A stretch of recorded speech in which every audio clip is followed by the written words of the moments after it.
የአዲስ አበባ ከተማ አስተዳደር ላለፉት ተከታታይ ቀናት ሲያካሄድ የቆየውን የ2018 በጀት ዓመትና የ5 ዓመት ስትራቴጂካዊ እቅድ አፈጻጸም ግምገማ አጠናቋል። የአዲስ አበባ ከተማ ከንቲባ አዳነች አቤቤ በዚህ ወቅት እንደተናገሩት የከተማ አስተዳደሩ ከ2014 እስከ 2018 በጀት ዓመት የታቀዱ ስትራቴጂ እቅድ በላቀ መንገድ በመተግበሩ ከ96 በመቶ በላይ አፈጻጸም ውጤት አስመዝግበዋል። ለዚህም ውጤቶችን ማጠናከር፣ ግድፈቶችን ደግሞ በፍጥነት ማረም መቻሉ አንዱ ምክንያት እንደሆነ አንስተዋል። በተላላፊ በሽታ ስሟ ይጠራ የነበረች ከተማ ናት።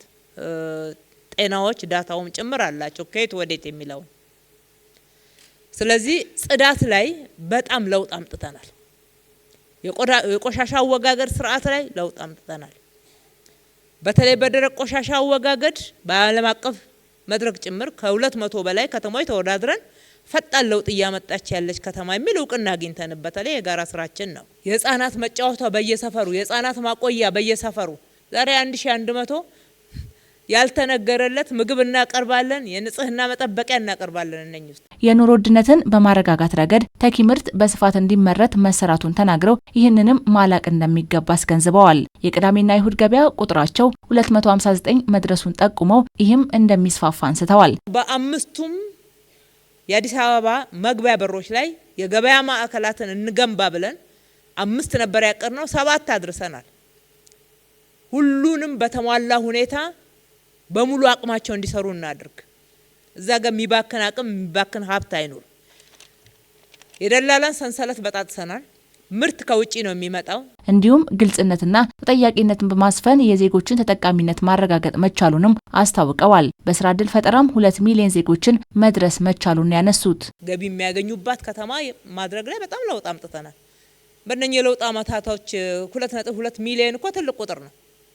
አንድ ወቅት ላይ የከተማው ህዝብ ቁጥር እኮ የነበረ ነው። የአዲስ አበባ ከተማ ምክትል ከንቲባ ጃንጥራር አባይ በበኩላቸው ባለፉት 5 ዓመታት ሁለንተናዊ ስኬቶች መመዝገባቸውን ገልጸው በጤናና በትምህርት ተመዘገበ ያሉትን አስረድተዋል። የፕሪስኩል ግንባታችን ብቻ ሳይሆን ከ100 በላይ ትምህርት ቤቶችን ስንገነባ ስናስፋፋ የተገኘው ውጤት በ6ኛ ክፍል በ8ኛ ክፍል የማለፍ ምጣኔ ብቻ ሳይሆን ድሮፕ አውት ሬሾአችን እንዲቀንስ ያደረገ በ12ኛ ክፍል ውጤትም ቢሆን በአንጻራዊነት ከሌሎች አካባቢዎች የተሻለ ውጤት የተመዘገበበት ሁኔታ እንመለከታለን። የመንግስት ሆስፒታል ላይ መድኃኒት አናገኝም።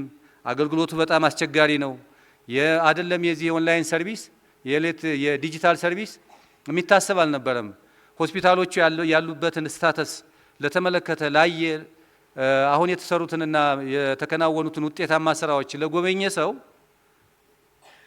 ኢንዴብዝ አይተን ምን ያክል በእንደዚህ አይነት ስራዎች ውጤታማ ስራ ይሄ ከተማ እንደሰራ መረዳት ይቻላል። በብልጽግና ፓርቲ የአዲስ አበባ ቅርንጫፍ ጽህፈት ቤት ኃላፊ ሞገስ ባልቻ በበኩላቸው የከተማዋንና የኢትዮጵያን ሁለንተናዊ ብልጽግና የሚያፋጥኑ ስራዎች መሰራታቸውን አንስተው ይህም የከተማዋ የብልጽግና ፓርቲ ቅርንጫፍ ጽህፈት ቤት የተሞክሮ ማዕከል መሆን እንዲችል አድርጎታል ነው ያሉት። የእናንተን ልምድ እንውሰድ፣ እንዴት ነው የሰራችሁት፣ እንዴት ነው ያከናወናችሁ በሚል ክልሎች ከከተማው ፓርቲ መጥቶ ከወረዳዎች ከክፍለ ከተማ ቤስት ፕራክቲስ ምንድነው ብሎ ቀምሮ ይዞ ሄዷል ማለት ነው። በቀጣይም የተገኙ ስኬቶችን በማስቀጠልና ክፍተቶችን በማረም የዜጎችን ተጠቃሚነት የሚያረጋግጡ ስራዎች እንደሚከናወኑ ከመግባባት ላይ ተደርሷል። በማጠቃለያ መርሃ ግብሩ በ2018 በጀት ዓመት የህዝቦችን ተጠቃሚነት የሚያረጋግጡ ስራዎችን በመስራት የላቀ ውጤት ላስመዘገቡ ቢሮዎች፣ ተቋማት፣ ክፍለ ከተሞችና ወረዳዎች እውቅናና ሽልማት ተበርክቶላቸዋል።